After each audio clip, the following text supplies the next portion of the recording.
Welcome to Wolverine Confidential, MLive.com's Michigan Sports Podcast. I am Andrew Kahn. I'm Ryan Zook. I'm Aaron McMahon. Guys, welcome back after brief hiatus here in the summer. It's been a while. It has, but a lot to talk about. Yeah. Big Ten football media days. Aaron, you were there. What is media day? That's a good question. It's supposed to be for the media. Mm-hmm. A lot of reporters do show up. It's a big deal for the national. Celebrate all we do. Yes. It's a 2-day event in Chicago. They do it every year. This year they moved it to the Marriott Hotel downtown on Michigan Avenue. Before it's been at McCormick Place, and they moved it around. Anyway, all the coaches show up from every Big Ten team. They each brought 3 players. They basically talk about the program, the season ahead. It's a good way for reporters to not only talk to, the coaches that they deal with all the time, but talk to coaches from other teams. So yeah, that was Monday and Tuesday. Harbaugh spoke on Monday. The Michigan players spoke on Monday. They brought Chase Winovich, Tyree Cannell, and Karan Higdon. So yeah, it was pretty by the book, nothing too crazy. But it's a big day. It's like I said, it's a way for Jim Delaney, the Big Ten commissioner, gives his little speech. We heard from Big Ten Network president Mark Silverman. So there's a lot going on. Yeah, I mean, if you're like the average fan, you step into this place, you're probably going to get a nice overview of each program heading into the season. But like someone like you who's covering the team every day, I mean, do you learn something at Media Day still? There was a little bit. There wasn't a ton. Mm-hmm. A lot of questions about the Amazon Prime series. Okay. They got questions about the France trip. Harbaugh was asked about his thoughts on the college football playoff, in which he said that he would prefer it, eventually going to 8 and eventually 16 teams. It's been written about before. It's not necessarily news, but it's a lot of topics of the day stuff. A lot of questions were asked about gambling and the potential for Big Ten injury reports. Harbaugh did say he's in favor of that, but I think every Big Ten coach did as well. So it's, a lot of topics of the day, a lot of things like that. Like I said, didn't learn a ton. There were a few notes I kind of took from everything. It sounds like we got a little bit of clarity on the offensive line. But when it comes to quarterback and the positions many of you care about, we didn't learn a ton about. Yeah. Is there one-on-one availability at the Big Ten Media Day? Because I was at the MAC Media Day on Tuesday. I mean, you could pull player aside, coach aside, and get those one-on-ones, which I think is different than at the Big Ten. Yeah, I mean, the Big Ten in terms of Michigan, no. Harbaugh was obviously one of the more popular coaches there. Probably him, and he was up there with Urban Meyer. Lovie Smith got a lot of attention. Because it was in Chicago and you get the local ties there. But I will say, Lovie was growing the Santa Claus beard. I don't know if anyone saw photos of him, but it was the gray beard, and he was really. He looked pretty good. I was pretty impressed. Maybe that's why it's such a big crowd. Maybe. But Jim was one of the more popular guys, so you don't really get one-on-ones. You've literally got dozens of reporters hung around these tables talking to him, and it was pretty much the same boat with the players, maybe fewer reporters, but no, in terms of one-on-one time, you don't get any. And I'm sure there's a lot more media there than that. Correct. Now, not only that, but I mean, some of the other programs, you might have a better shot, like a Rutgers or Maryland, where they're just, the number of reporters covering the team. Hey, we're here. Isn't as many. Yes. So it's interesting to look at that thing, because you'll see, Harbaugh's table will be crowded, and you look over at Chris Ash at Rutgers, or someone else. Maybe Jeff Braun was getting some attention, but you look at some of those lower schools that this the interest isn't as high, obviously. Right. Yeah, I mean, the Big Ten Network stuff is just interesting to me. I think at the end of the day, people want to know, like, okay, am I going to be able to watch Michigan football, or whether you're a fan of a different school, whatever. But our listeners, like, will I be able to watch them? I mean, certainly. Yeah. Well, what is the answer to that? It depends where you live and what cable provider you have, right? Correct. Yeah. It was an interesting time. It was day 2. Mark Silverman, the president of the Big Ten Network, he's also involved with the Fox Sports regional networks. They're also tied in with FS1. He went up and apparently he speaks every year, so this isn't, totally crazy. But he went up there. Most of his time was spent pushing for the Big Ten Network. The contract campaigning for it. Yes, he was literally campaigning for it. The contract between the Big Ten Network and Comcast apparently ends at the end of August. And this is from the original contract when the network launched in the late 2000s. But it really ends at the end of August. The folks at the Big Ten Network seem to think that they may not get renewed, or at least right now they're in a spat right now. Contract negotiations apparently aren't going well. So he basically went up there and urged fans to contact Comcast and let them know that we don't get dropped. He threw some facts and figures out there. Apparently, of all cable and TV subscribers in the Big Ten footprint countrywide, 38% of you have Comcast. So apparently, this would be a big deal if Comcast does decide to drop the Big Ten network. And we've seen this before with cable networks and cable providers. They'll have a SPAD. They'll last a couple of weeks. Sometimes they drag on to a couple months. In which case, yes, there's a potential. I guess the Big Ten network is off Comcast for the start of the football season. The Big Ten doesn't want that to happen. So it's going to be interesting to watch. Yeah, it's kind of ridiculous. If I'm paying $150 per month for cable, I want to watch some Big Ten football. And you are, right? You are. We're a couple of cord cutters. Cable. What is it called? I don't have streamers here. Cable, yeah. You do. Yeah, no, I mean, I agree. I also think it's like arrogance on the part of Big Ten and Big Ten Network to think that like so many people want it. I mean, I remember even thinking even reading about ESPN. I wish I had actually looked up the numbers before I started talking here, but as far as like how expensive that is, that channel relative to the other ones on the cable package, in the bundle, and yet how few people actually watch. You've got a lot of older people or people who aren't into sports that like don't even realize like they're basically helping us sports fans have it on our most people don't realize this, but when you pay your cable bill, and it's everything's not itemized, but it could be you're paying a certain amount for every network that is on your package. Right. Now some are more than others, like ESPN is one of the top like $3 or something. Yeah, CNN might be up there, Big Ten Network. I don't know what it is, but they're doing really well. But people forget too, the Big Ten and the college, the schools itself, they've cashed in on the Big Ten Network. Michigan said that last year, their last budget, their account from the Big Ten, they're getting almost $50 million from the Big Ten. So almost every school is pulling all this money. A lot of that is revenue from the Big Ten Network. They're pulling it. So it behooves the Big Ten to obviously keep the network on Comcast. They clearly want that to happen. And if it doesn't, I'm curious to see what happens. Yeah, I guess the arrogance to me kind of stems from honestly adding Rutgers and Maryland. I don't get like infuriated about it like some fans do. Like, this ruined the conference or whatever. Like expansion had been happening. Like, that was where the train was moving. But to think that there was going to add so many, eyeballs and expand the footprint, and it's just all these corporate phrases that were thrown around when, someone who grew up in New York, I could have told them right away, like, Rutgers football, I always like to use the phrase "no one cares" because it has its fans, in their heyday. They filled up that stadium and all that. But like generally speaking, yes, it's not going to bring in the market that they thought it was going to. I don't think people are going to be up in arms that they're not getting it. But we will continue to get it as streamers. I think. I mean, I guess who knows? I have DirecTV now, so it's an offshoot of DirecTV. It's one of those streaming things, and it's you can choose the package you have, but I obviously want the sports channels for my job, right? But it's gonna be. I'm curious to see where this goes. Yeah, I'm a YouTube TV guy. To continue the theme on this podcast of plugging companies that don't pay us to do so. Right. You can trust us here, though. If we give an endorsement, it is legitimate. I guess was there any other anything from the other coaches that stood out? I don't know. You said obviously they all spoke. Yeah, Urban Meyer didn't bring up Michigan much at all. Really, I thought he'd get a few questions. He didn't get anything about Michigan. D'Antonio wasn't asked much about Michigan. The players were. I remember I was helping my colleague Matt Wenzel at Michigan State's day, but LJ Scott was fielding questions about the Michigan rivalry. He still feels like he doesn't get the respect that they feel like they deserve over there in East Lansing.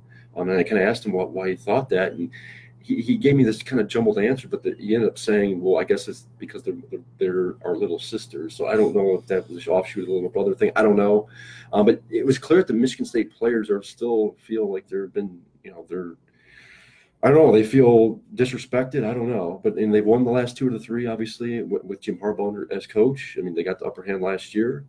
But there wasn't a ton of new info, nothing real earth-shattering, I don't think. So you had a tweet about our PJ Fleck now at Minnesota. PJ Fleck was there, it was the second media day. I go back to I have experience with PJ Fleck going back to the MAC. When you and I both went to Central Michigan. We were there when he was head coach at Western Michigan, but he hasn't changed much. He's still the motor mouth, and he likes talking. And I was joking with my colleague, at Big Ten Media Days, but he's so convincing. He's a very good speaker, public speaker. He goes in there with a message and he hammers it home. I was joking with someone the other day, but I'm like, if I was a high school kid wanting to play football, I'd commit right away. Listen to this guy. He's a salesman. He's really good. So he didn't say anything earth shattering, but he was PJ Fleck. There were a couple of notes I picked out from Jim Harbaugh in his post. His meeting with the beat writers. I mentioned, I think, and I'm going to write about this today at mlive.com, but it sounds like we got some clarity with the offensive line. I know there's some question marks at the tackle position. Jim Harbaugh seems to think that Juwan Bushell-Beatty has turned things around. He's more dedicated for his senior season. It sounds like they're going to give the right tackle spot to John Runyon. Now, both those players I kind of suspected would end up getting the job at the end of fall camp. It sounds like they're closer to cementing that. Now, the one interesting tidbit that we haven't heard yet is Michael Onwenu, I figured would start right guard. It sounds like he's got some competition. Steven Spinellis, a guy who has played the interior, and he played the interior quite a bit last year. It sounds like he's going to give Onwenu a run for his money there at right guard, so that might be another position battle to watch here at fall camp. Other than that, Harbaugh wouldn't say much about quarterbacks. He continues to kind of avoid questions about Shea Patterson. He got asked quite a bit about him. Didn't say a ton. He wasn't impressed with the way he handled the spring and he practiced and everything else. But Harbaugh still won't name a starter. I think you mentioned one of your stories that he groups all the quarterbacks together. He does. He's talking about one of them. He talks about all of them. He does, yeah. He got questions about Shea, and it turned into a breakdown of the quarterback room. How he continues to say Brandon Peters is in the running. He continues to say Dylan McCaffrey was the most improved in the spring, which I continue to find fascinating. So I don't know. It sounds like we all want to say Shea Patterson's gonna be the guy, but Harbaugh still won't name the guy. So we'll see. Shea Patterson's the guy. I think so. But yeah, no, that's how he does things. Especially he knows how it's going to play out in the media too. If all his comments are about him, and those are then going to be all the. Well, he wants to make sure he gets everyone's name in there. So when those quotes come out, they reflect that. There's been some basketball news. John Beilein officially signed his contract to stay at Michigan, get a little pay raise. Sort of the key clause there is it's this rolling contract. So basically, both sides say yes, let's keep it unless they say we don't want you to keep coaching or I'm going to be retiring. Then if nothing is said, it just rolls over to the next year to kind of give you that. That steady hand at the wheel going forward. So there's not that process that played out I think it shows this offseason. There's a mutual understanding between both sides. They both are happy with one another, and John's obviously been successful in his tenure here, and that's a good working relationship to have. I mean, like you said, if they don't say anything, we're gonna keep it moving along. Assume he will continue to be the coach. Yeah. No word on the deals for the assistant coaches yet, but it's kind of understood that they are. That's a work in process, that they will be getting some raises as well. We'll have that information as soon as it's available. Michigan doesn't just release this thing. This information is like a press release, so you have to go through some channels to get it. We're doing that, but still there's just been no response on that yet. We know now there's only one game left to be scheduled on the 2018-19 schedule. We just learned they're playing Chattanooga, University of Tennessee at Chattanooga, the Mocs. That's in November. It's the day after Thanksgiving. So we'll see. Part of me is like that could be a well-attended game. People looking to get out of the house at some point during that weekend. At the same time, it's Chattanooga, and who knows? But yes, we just know there's just one more game left to be scheduled. It'll probably be another opponent similar to them. Low major school that they're paying to come to Chrysler probably sometime in December, I'd say, if you just look at the calendar. But there's plenty of good games on the schedule. They're going to Villanova. North Carolina's coming here. They're in a preseason tournament in Connecticut with George Washington, and then either Providence or South Carolina. Maybe not the most marquee opponents. Is that the one at Mohegan Sun? It is. At a casino? It is, yes. Yes, I've been to Mohegan Sun. I have not. Yes. So that'll be fun. Let's see who else. I mean, so there are some marquee games on the schedule. They just updated their roster as well. Finally we see the official roster, see all the players' numbers. I wish we got one. We don't get one yet. It's coming, I'm sure, at some point. But yeah, the website still shows last season? Spring. Okay. But yeah, you get the updated heights and weights and all of its story with some context for that.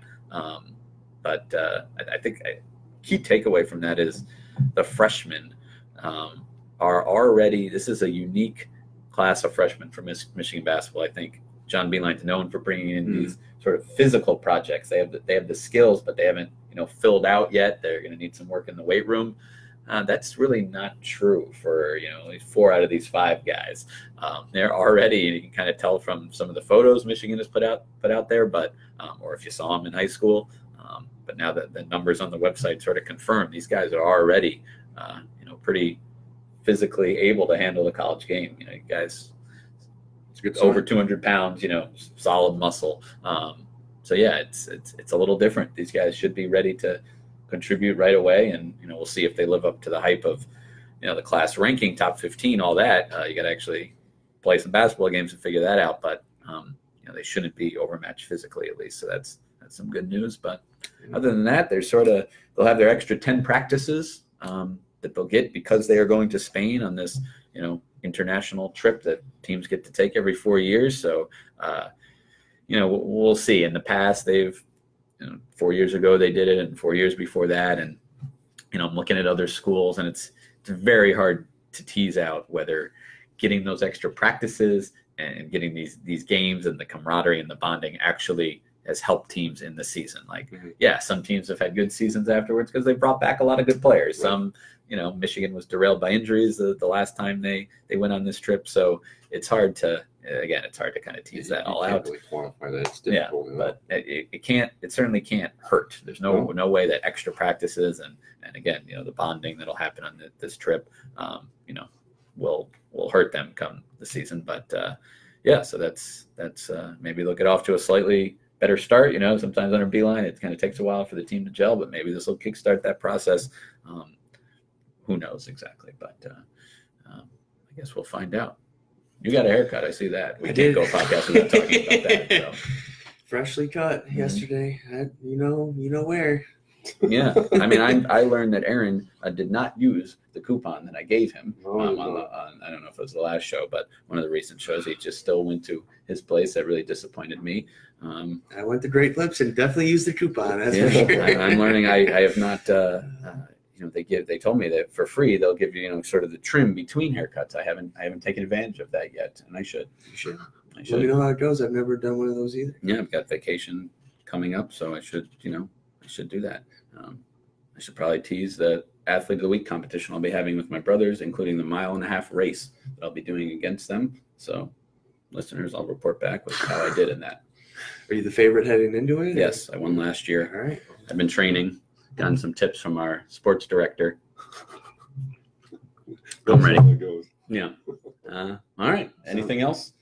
Not much going on any other U of M sports right now. Still waiting on to hear if Quinn Hughes will sign with the Vancouver Canucks, the 7th overall pick in the NHL draft. Is that dragging out or not? It is dragging out, yeah. I was expecting a decision probably a week or two ago, and it's almost August now, so you would expect something to happen here within the next week or so, and we'll see. I mean, Vancouver's coach the team and him mutually parted ways yesterday, so I don't know if that will have any effect on his decision, which was kind of out of the blue, so I really don't know which way it's going to go at this point. Maybe that's why he waited, because maybe they heard something they knew it was coming or something. Interesting. So we shall see. I mean, it would be a big blow if they lose him, and if he comes back, the Michigan could have a legit Hobie Baker Award nomination heading into the season. Yeah, so we'll see. And there's nothing they can do about it at this point. It's not like they're going to bring in. There's not a player they're going to add to the class if he doesn't come back. So exactly. Just wait and see wait for and them. See, That's interesting. Yeah. All right. Well, thanks for listening. Thanks for watching. This is the Wolverine Confidential Podcast.